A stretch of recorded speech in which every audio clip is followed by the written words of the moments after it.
Hello everyone, आपका आज फिर से स्वागत है मेरे यूट्यूब चैनल में। आज हम फिर से कक्षा 8 का पाठ नंबर 2 सूक्ष्मजीव मित्र एवं शत्रु का 2.6 नाइट्रोजन स्थिरीकरण पढ़ेंगे। तो पढ़ने से पहले आप मेरे यूट्यूब चैनल को सब्सक्राइब करना न भूलें और बेल आइकन को ज़रूर दबाइए ताकि आपको नोटिफिकेशन मिलते रहें। और अब हम पढ़ना शुरू करते हैं 2.6 नाइट्रोजन स्थिरीकरण। तो यह है पेज नंबर 26 पर। आपने कक्षा 6 और 7 में राइजोबियम जीवाणु के बारे में पढ़ा था, जो लेग्यूम पौधों जैसे जो दाल होती हैं वो वाले पौधे, फलीदार पौधे लेग्यूम पौधे कहलाते हैं। इनमें नाइट्रोजन स्थिरीकरण में जो सहायक होते हैं राइजोबियम जीवाणु। याद कीजिए कि राइजोबियम लेग्यूम पौधों की ग्रंथिकाओं में रहते हैं। ये हमने पढ़ा था 6th और 7th में, आपको याद होगा। तो ये जो पौधे होते हैं लेग्यूम पौधे, उनकी ग्रंथिकाओं में रहते हैं, नीचे जड़ों में, उनमें ग्रंथि सी होती है जड़ों में, उनमें ये राइजोबियम रहते हैं। जैसे सेम और मटर जो एक जीविता है, सेम और मटर इनमें भी ये मिलते हैं। कभी कभी तड़ित विद्युत धारा द्वारा भी नाइट्रोजन का स्थिरीकरण होता है। जो बिजली चमकती है, बिजली गिरती है, उससे भी विद्युत धारा द्वारा भी नाइट्रोजन का स्थिरीकरण होता है। परंतु आप जानते हैं कि नाइट्रोजन की मात्रा वायुमंडल में स्थिर रहती है, लेकिन फिर भी नाइट्रोजन की मात्रा वायुमंडल में स्थिर रहती है। आपको आश्चर्य होगा यह कैसे संभव है। आइए इसके बारे में हम पढ़ते हैं। अब आते हैं पेज नंबर 27 पर। ये देखिए, लेग्यूम पौधे की जो जड़ें हैं उनमें ग्रंथि दिखाई गई है। ये ग्रंथिकाएं, इनमें राइजोबियम रहते हैं। तो पढ़ते हैं नाइट्रोजन चक्र।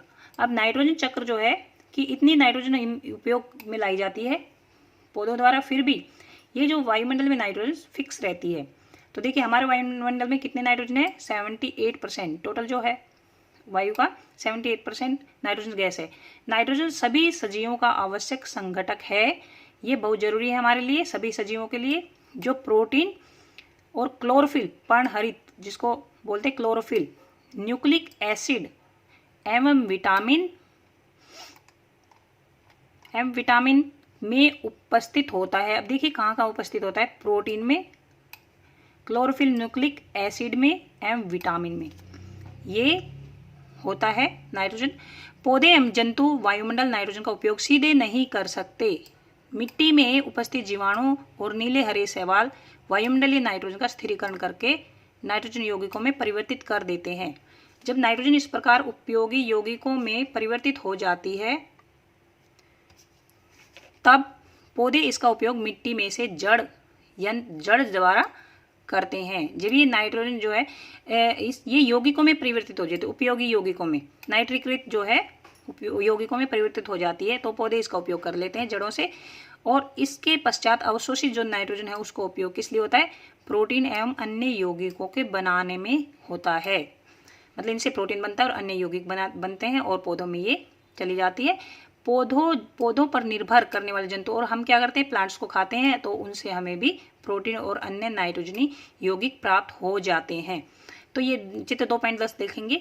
तो पौधों एवं जंतु की मृत्यु के बाद मिट्टी में उपस्थित जीवाणु, जैसे पौधे और जंतु नाइट्रोजन को खा लेते हैं, प्रोटीन वगैरह को, नाइट्रोजनी यौगिक को खा लेते हैं, और फिर जब उनकी मृत्यु हो जाती है तो मिट्टी में उपस्थित जो जीवाणु और कवक हैं वो क्या करते हैं? नाइट्रोजनी अपशिष्ट को नाइट्रोजनी यौगिकों में परिवर्तित कर देते हैं, जो पौधों द्वारा पुनः उपयोग होता है। तो फिर दोबारा से जो उनमें नाइट्रोजनी अपशिष्ट होते हैं उनको फिर से नाइट्रोजनी यौगिकों में ये जीवाणु हैं वो बदल देते हैं। ये जीवाणु जो मिट्टी में होते हैं वो इनको नाइट्रोजनी यौगिकों में बदल देते हैं, जो पौधों द्वारा पुनः उपयोग होता है। ये जो नाइट्रोजनी यौगिक हैं ये पौधों द्वारा दोबारा से उपयोग कर ली जाती हैं। तो इस प्रकार से एक चक्र सा बन जाता है। पहले पौधों ने मिट्टी से लिए, फिर जंतुओं ने खाए, और फिर जब वो मर गए तो वापस वो मिट्टी में मिल गए, और फिर दोबारा से जीवाणु उनको नाइट्रोजनी यौगिकों में बदल देते हैं। फिर पौधे लेते हैं, पौधों से फिर जंतुओं में जाता है। इस प्रकार से वो ये चक्कर सा बना, ये नाइट्रोजन चक्र है। तो देखिए, चलो नाइट्रोजन चक्र देखते हैं। ये है नाइट्रोजन चक्र। अब नाइट्रोजन चक्र में क्या है? देखो, ये मिट्टी में से उपस्थित नाइट्रोजन के यौगिक कहा जाते हैं जीवाणु द्वारा नाइट्रोजन यौगिकों का गैसीय नाइट्रोजन में, जो ये नाइट्रोजन यौगिक है ये गैसीय नाइट्रोजन में परिवर्तित हो जाते हैं।